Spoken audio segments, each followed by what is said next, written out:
Ranking the most expensive signings of all time. Right, let's start with Neymar, and I'm going to give this an 8 out of 10. In spite of all his injuries, he's been a truly world-class player for PSG and won so many trophies for them. He deserves a reasonably high rating. So next we have Kylian Mbappe, and I have to give this a 10 out of 10. He's been exceptional since he joined PSG. Even though it was a very, very high fee at the time, he's been absolutely wonderful. He's been brilliant. So next we have Philippe Coutinho, and I have to give this a 3 out of 10. It's been a horrible signing. I mean, he scored 2 goals against them, and then he was sold to Aston Villa for nearly a sixth of the price. Defo one of the worst signings in history. So next we have João Felix. He hates sports. Bro, come on! And I have to give it a 5 out of 10. He's been okay at times, and he's been good for Atletico, but the fee they paid for him just hasn't lived up to the hype, I'm afraid.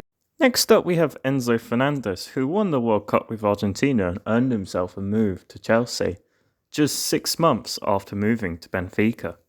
Now again, he's shown glimpses of his good ability, but in the Chelsea side that finished 12th means I can't give this higher than a 6 out of 10. But that could easily improve. It's early days after all. Next up is Antoine Griezmann, and this gets a 4 out of 10 for me. He hasn't been great for Barcelona, considering the fee they paid for him. He's chipped in with a few goals, but nothing special. And now we have Jack Grealish, and if you'd asked me this a year ago, I would have said for 3 out of 10. But then City won the treble, so I'm going to give this a solid 7.5 out of 10. He's been crucial and very important to their extraordinary success.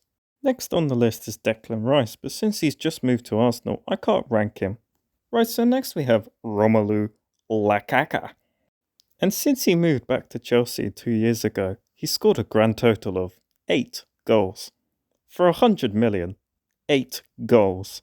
That is horrible. 3 out of 10. Next we have Ousmane Dembele joining Barcelona from Borussia Dortmund for £97 million, and I actually think this isn't actually as horrible a deal as some people make it out to be.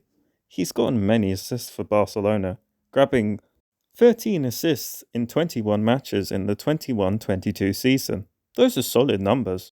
He hasn't been worth the money spent, but he hasn't been horrible, so I'll give it a 5.5 out of 10. So next we have Paul Pogba, and amazingly, I forgot this was a world record transfer fee. His second spell at Man United has been fraught with difficulties, and he's been in and out of form.